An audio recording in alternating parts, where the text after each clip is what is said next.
Now tuned into the greatest. The Run with Manny Wilson podcast. The Run with Manny Wilson podcast. The best sports podcast there is. Yes, sir. What's up, everybody? Welcome back to The Run with me, Manny Wilson, all the way from Detroit to Chicago to your speakers and headphones. I appreciate you tuning in to the first interactive sports podcast. You know, a community that makes sure your voice is heard. So if you hear something you agree with, something you disagree with, you want to outsmart me, or just share your opinion, share a quick take, anything you like, go ahead, give us a call, 219-413-9405. Let's get this going, man. Hey, I'm excited about the news that I seen the other day from Woj. You know where I'm headed. Damian Lillard, he's going to the Trailblazers in a 3-team deal that involved the Portland Trailblazers and the Phoenix Suns. Bucks, they received Damian Lillard. The Blazers, they received Drew Holiday and DeAndre Ayton, and the Phoenix Suns received Yusuf Nurkic, Nasir Little, Keon Johnson, and Grayson Allen. But I got to go ahead and start off, and let's review these trades in each aspect of all the teams, starting off with the Milwaukee Bucks here, because, man, this is a match made in heaven. For any NBA coach, for any NBA team, for any NBA fan. Pairing Damian Lillard and Giannis Antetokounmpo together is like an ultimate duo. And this duo here, I know it might get a little crazy, but bear with me. This duo has the potential to be the modern day Shaq and Kobe, based on how well their game matches up with one another. When you look at Damian Lillard, he's outstanding with perimeter scoring, distributing the ball, creating his own shot, and shooting from the perimeter. Then Giannis Antetokounmpo, who is completely dominant in the paint, can go to the paint and just is an unstoppable force down inside.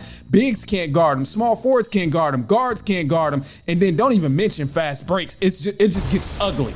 Think about a fast break with Giannis Antetokounmpo, with Damian Lillard trailing, Chris Middleton on the side, and Brook Lopez running down the floor as well, who can shoot the three ball. And then you add Cunningham as well, who can also shoot the three ball. So, I mean, this team it looks dangerous here. And ultimately, even aside from fast breaks, this duo here gives the offense so much flexibility with creating different schemes, the running plays, the finding the mismatches. When you play different personnel, when you play other teams in the Eastern Conference, like the Philadelphia 76ers or a team like the Boston Celtics, it gives you so much leeway because, I mean, already they were a pretty solid team, the Milwaukee Bucks. They were first in the Eastern Conference last year, so adding Dame is just really going to help them on that scoring edge and give them an edge on the scoring toe when you need to outscore these teams. Now, something I thought about as well, too, is because last year we seen the Milwaukee Bucks, they struggled with health. But ultimately, I did notice Drew Holiday, he completely balled out with the Milwaukee Bucks last year. It was a lot of him and Giannis Antetokounmpo going back and forth with trading buckets together and really helping the team out, carrying the scoring toll. I love that I seen that from them too, and it kind of gives me a glimpse of what could have been the case last year, deep down in the playoffs and even in the post or regular season, if this team was fully healthy. Because Chris Middleton struggled with some injuries. I noticed Giannis struggled with some injuries late in the playoffs as well. And those things really changed the course of the Milwaukee Bucks season. So obviously injuries always play a factor. But the key point I'm pulling away from this is when Giannis had someone else there to help him with the scoring toll, it's always looked like great basketball for the Milwaukee Bucks. Whether it was Chris Middleton helping him out, whether it was Drew Holiday helping him out.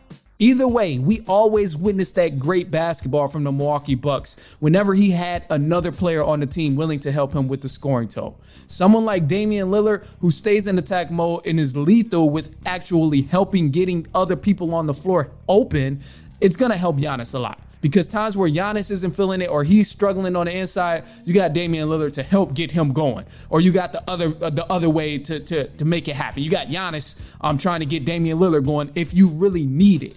But I'm excited for this duo. Immediately, they become the favorites in the East, in my opinion. And in my book, they are the favorites in the East at this point. It's a solid move for them. And it was a solid move for everybody else, too. That was another thing as well. Now, the Blazers, They picked up some solid pieces in Ayton and Drew Holiday. Now, they did say they are going to look to trade Drew Holiday as well and possibly bring in more picks and young pieces to surround a young core and possibly get something going for that team. And as far as the Phoenix Suns, we definitely know they won this trade, adding some extra bench depth. That was the one thing they've needed. I've been saying it for the last 6 months that the Phoenix Suns need bench depth in order to go on a deep playoff run. But adding Yusuf Nurkic, who can be a potential starter, Nasir Little, Keon Johnson, and Grayson Allen, those guys are going to really help out coming off the bench with some production, whether they're by themselves and have to lead the bench production by themselves, like in scoring or whatever, or you leave someone else out there, Kevin Durant, Devin Booker, or Bradley Beal to play with those guys. Either way, it's going to add extra pieces. But I still say the Phoenix Suns are about 1 or 2 pieces away from seriously going to the finals or making an impact on a Western Conference Finals run, just because the Western Conference is stacked. If you look around the league, the West is stacked, man. The Lakers, obviously you can never count LeBron and AD out, and then D'Angelo Russell, if they're healthy, they're going to be a factor. It's LeBron and Anthony Davis. You look at the Clippers, that fantastic on-paper roster. If they can finally get it to translate to an on-court action, they will be all right, and they're a significant factor in here. The Warriors are always a factor. It's a lot of different factors in this Western Conference, and it's still going to be tough. So I like what I'm seeing here for the Phoenix Suns. Definitely some smart moves by the front office, but still 1 or 2 pieces away. But I'm loving to see. I'm super excited for the NBA season coming up. Now, some trending side notes coming up too, because at a speaking engagement in New York, Magic Johnson, he dropped a bomb that kind of left New York Knicks fans wondering. He was saying if he ever had to choose a team or if he was having second thoughts on owning a team, that one team would be the New York Knicks if he looked into ownership in the NBA. Knicks fans got hype off of this. You already know. Knicks fans, they love any type of news going on with the Knicks. Anytime they think something great is about to happen, they take it way out of proportion. But no, multiple sources did report this. And the Knicks, they need a new owner. And they've needed a new owner for years now. But James Dolan is not going to sell the team. Ownership is the primary reason why guys find the New York Knicks undesirable. It was a report that actually came out that said Damian Lillard, outside of the Miami Heat, because they wanted to give up, they were saying that Bam or Jimmy Butler had to go in order to get Damian Lillard to the Miami Heat. That's why Damian Lillard didn't go there and the Blazers didn't make that deal. But it was also said from Woj that the other teams he expressed interest in was the Brooklyn Nets and another team that wasn't the New York Knicks. But I bring up this whole thing just to throw in the factor that if teams are looking to go to Brooklyn to play for the Nets over the New York Knicks, that's a problem. And the ownership is a big problem of that, because the way these guys have been treating their players have been very, very bad. And man, you look at the incident with, what was his name? Charles Oakley. Charles Oakley had a horrible incident getting tossed out of the own arena when he's a legend for the New York Knicks. You had the incident with the fan recording the owner, James Dolan, or something like that. He was just trolling them, and they ended up getting banned for life. Like, the incidents that happen with the New York Knicks are just so awful, and it throws a lot of people off, and it's so undesirable from a fan base standpoint, and from someone who wants to be in sync with the front office. It's hard to get in sync with that franchise.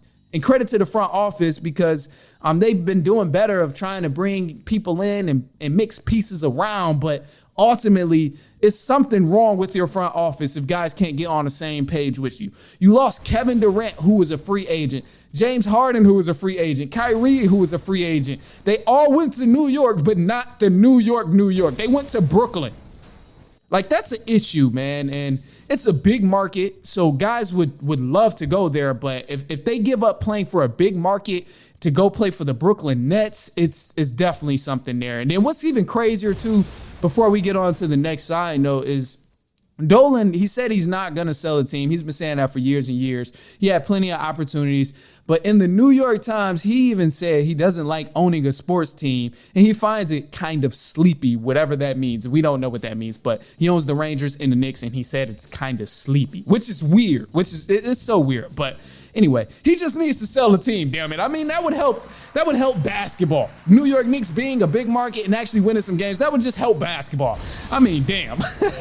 But anyway, look, Colin Kaepernick, another thing in the trending side notes, Colin Kaepernick is in here. He wrote a letter to the New York Jets asking for a practice squad role. Within that 2-page letter, he mentioned some things. He said, I know that there are currently depth issues at the position, and I've heard about the backup spot is likely to be filled by a veteran quarterback. As much as I would love the opportunity to fill that spot, I'm writing you in hopes that you imagine a much different approach involving me. I would be honored and extremely grateful for the opportunity to come in and lead the practice squad. I would do this in sole mission of getting your defense ready for each week. Man, Cap will unfortunately never, ever play in the NFL again. Unfortunately, man. I would love to see him in the NFL, but it's just not going to happen because look at what he's asking for.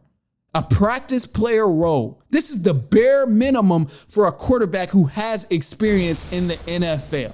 He's not asking for the backup job. He's not asking for the starting job. This is a practice role. These guys in these practice positions for the NFL, you cannot tell them from a can of paint, and that's no disrespect to anybody in a practice role. I'm just saying most guys in practice roles and practice positions are trying to establish themselves. They're rookies. They're guys who are trying to prove that they deserve a spot on a roster in the NFL. And if Cap is unable to get into a role that is clearly well below his value, I doubt he would ever play in the NFL again. It's not a skill issue. It's 1000% not a skill issue. Practice players aren't meant to be elite. He's good enough to be a practice player. If practice players were meant to be elite, then a lot of them will be backup quarterbacks. But no, they're not meant to be elite. And if it was meant to be elite, what better guy to get it than someone who already has NFL experience?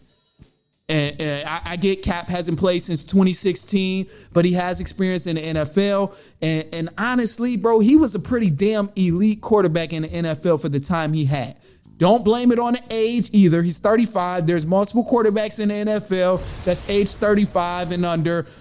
Matthew Stafford is 35. Russell Wilson's 34. Kirk Cousins, Ryan Tannehill, both 35 years old. There's a lot of excuses you can pull up, but I'm going to give a little pushback here. This is the alternative I think that he should go and his camp should go. I would love to see Colin Kaepernick play for the NFL. Absolutely. I just really don't think it's going to happen because of how many times he's tried and how many times he's been denied and the opportunities he's had, but yet they still denied him. But however, I would love to see him play. If he's stooping down to the level of being a practice player, why not go to the XFL and dominate just to get some film and show people how good of a quarterback he is?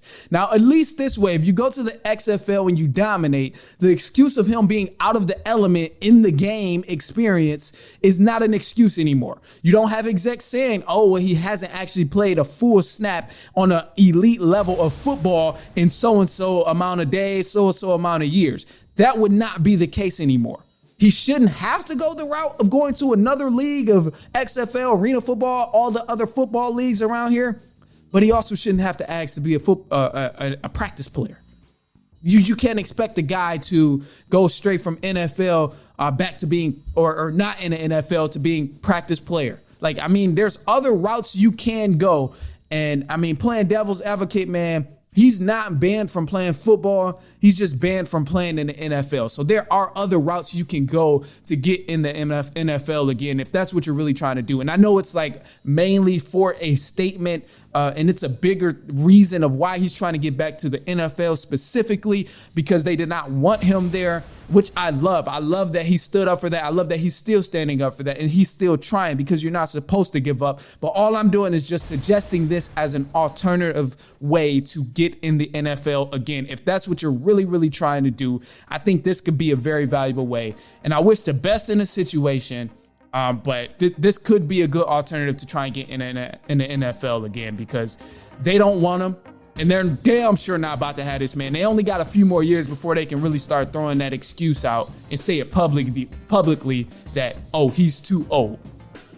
I mean, yeah. So it's going to be tough. It's going to be tough for him. But anyway, look, man, we got some news coming up. If you heard something you agree with, disagree with, or you just want to share your opinion, go ahead, leave us a voicemail, call 219-413-9405. We got some news coming up for the run, and then we will be right back.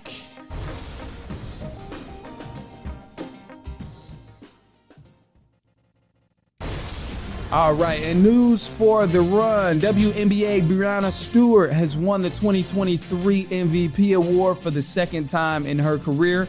The WNBA playoffs are here. The Las Vegas Aces are leading the Dallas Wings 2-0 in the semifinals. And New York Liberty is tied with Connecticut Sun 1-1. Now in the MLB, the Braves, they beat the Cubs last night 6-5. And the Braves, Ronald Acuna Jr. became the first MLB player in history to mark 40 home runs and 70 steals in a single season. Now, earlier this week, the New York Yankees, they were eliminated from the playoffs for the first time since 2016. They're also on the brink of having a losing season for the first time since 1982 with a current record of 81-87. Now, NFL matchups heading into week 4 that you might want to pay attention to.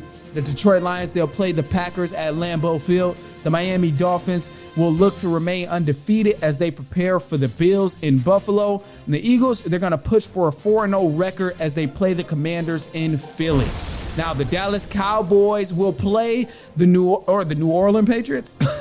The Dallas Cowboys will play the New England Patriots in Dallas to bounce back from a loss against the Cardinals. And y'all know, man, if you listen to me, if you've been tuning in to me for a minute, you already know I do not like the Cowboys. I think that it's really because of the Cowboys fans, which is another story. But I think the Cowboys are overrated every single year. They have this title as America's team, which is completely unnecessary because they don't win enough to be America's team. If anybody deserves to be called America's team, it's the New England Patriots because they've dominated most in the past few decades. That's that. But America's team could be made for multiple arguments. For multiple teams, that's not the Cowboys. Long story short. But they lost against the Cardinals last week. They're trying to bounce back against the Patriots this week. They were god-awful last week, and I think it was just one of those bad weeks. They took a week off against the Cardinals last week. They were 1 for 5 in the red zone. They allowed a score on every single drive in the first half from the Arizona Cardinals, and they gave up so many different big plays that ultimately came back to bite them in the butt. Now, it's one bad week, and win or lose this upcoming week against the Patriots, we know the Cowboys are going to get to the playoffs. Just because they have the skill, they have the talent, and then the defense that they have, we know damn well they're going to get to the playoffs. My only issue with this thing of playing good and taking weeks off and stuff is that you can't continue to do that throughout the season. I mean, everything happens now, really doesn't matter. Week 4 into the NFL season, none of that stuff really matters. But later down the line, when you start hitting week 11, week 12, week 13, you know, those slip ups and stuff, they got to go. You got to get sharp with everything that you're doing in the season because at that point, you're preparing for the playoffs. And as I always say, you can't flip that off switch back to on when you've been playing sloppy. If you're playing sloppy for a couple weeks consecutively, you're going to continue to do that, and it's going to be harder to correct your mistakes and correct those bad habits that you've been displaying. So for the Cowboys, no, I don't think it's anything dramatic. I don't think it's anything worth whooping up because they finally lost a game. It's the NFL season. It happens. I mean, there's only 2 undefeated teams left in the NFL right now. So it's really not that big of a deal. But as far as the Patriots and the Cowboys, I definitely see the Cowboys beating the New England Patriots here, especially because this is back in Dallas, and this is the perfect way for them to bounce back. Now, with the Colorado football, you already know we're covering Colorado football all the time. Colorado, they got popped last week against Oregon, 42-6. It was a damn shame. I was sad to see it. I was hurt to watch it. And it was bad. It was a lot of trash talk. And I love all the trash talk because, you know, that makes the game exciting when you see guys running their mouths back and forth, when you hear coaches snapping at each other, when you see players getting an attitude with each other, walking on the field, walking in the middle of the field, being borderline disrespectful. It's just all good press for any team playing college football. You love to see that type of stuff. Now, Colorado, they play an even better team than Oregon. They play USC. And I anticipate USC winning this ball game, but I would love to see Colorado somehow pull off the win, even though I don't think that's going to happen. However, it's going to be a long day this Saturday for Colorado because USC's defense is just as crazy as Oregon's. They're very, very good. They're filled with some elite talent. But a couple things the Colorado Buffs can do to possibly win this game is first, you want to boost up on your blocking. You want to give Shedeur Sanders some time to throw the ball. The O-line, they was lost on picking up different blitzes and stuff that happened last week. And this is arguably the weakest spot in their offense when you look at the talent that they have on the offensive end. We know the skill guys and the receivers and the quarterback, all of those guys is straight. But it's really that offensive line. They gave up 7 sacks total last week against Oregon. And Shedeur Sanders, who's a hell of a quarterback, is the most sacked quarterback in the country with 22 times right now in all of college football. So that's something they definitely got to pick up. Second, you want to get the ball out as quickly as possible to your skilled guys. I can't stress this enough.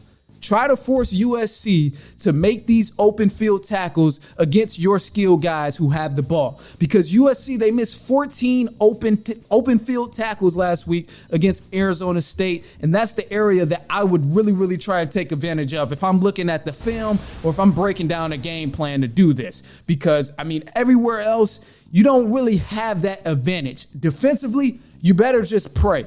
Colorado's defense is not about to stop USC's offense. It's just not going to happen. USC probably has the best offense in all of college football. It's going to be hard to stop Caleb Williams. I mean, they're averaging 55 points per game, which is the most in all of college football right now. Caleb Williams, he has a serious threat right now with Zachariah Brandt. And, man, he's probably the most explosive college football player in the NCAA right now. I mean, look, I'm going to put it this way. The quarterback, Caleb Williams, he can throw inside the pocket. He can throw outside the pocket. He goes through all of his progressions every time he takes a snap and he's throwing the rock. I put it this way. He looks like Pat Mahomes on a college level. And then to make means even worse, Zachariah Brandt, he's the most explosive player, as I said, but he looks like a Tyreek Hill the way mixed with a little Devin Hester. I will even throw it even there in that way too, to just toss it around. I mean, to kind of give you a real idea of what this guy looks like if you haven't watched the game. Tyreek Hill vibes mixed with Devin Hester is what I'm seeing here. The man is a lethal returner. He gets the ball in open space. He's going to make you miss at least one time, and he can damn sure cut it up big for a touchdown. So, I mean, it's going to be tough to stop this powerhouse of an offense if I'm Colorado, but the solution here would be to outscore them, which is also going to be a tough task. Like, it probably won't happen, but I think win or lose, man, guys got to start being patient with Colorado ultimately, man. This is a program, and they started off 1-11 last year, so you got to be patient. Building a solid program takes time, you know? Like, a coach, they can change the direction of a program by pushing the guys and making them work harder, helping them develop skill. But you got to keep in mind, man, these schools that Colorado is facing in this tough schedule, these guys have built their program history from years and years back, man. Like, they've already set their standard of what the goal is going to be year after year many decades ago. Like, USC, they're a prestigious football school. Come on, man. You can name so many different USC alum. You can name so many different Oregon alum that came out the football team. But how many can you truly name Colorado? How many USC alum or how many Colorado alum really comes off the top of the head when you think about football, Colorado football? Come on, man. Like you got to realize those certain things, and anything sustainable takes time to develop. So give Deion Sanders some time. Let that man take his time and develop these years. He's got to get better in the recruiting. They got to get better in the recruiting. They're going to bring some guys. I'm pretty sure they are going to boost up in the recruiting rankings just based on what we've seen so far from the television viewership, from the ticket sales, from how they've impacted the state and the state of college football. Like, I'm sure they're going to make some change, but look, man, that's all I got for you today. I appreciate you if you've been hanging with me this whole time. Go ahead, share this with a cousin, a brother, an aunt, an uncle, a niece, a nephew, a coworker, anyone you know who will enjoy sports or enjoy the conversation that we had. But anyway, man, if you heard something you agree with, disagree with, you like, you dislike, go ahead, shoot us a call too. 219-413-9405. That phone number is 219-413-9405. Go ahead, give us a call, and we will play it back next week on our next episode. But until then, we will be back later on next week, and so on and so on and so on.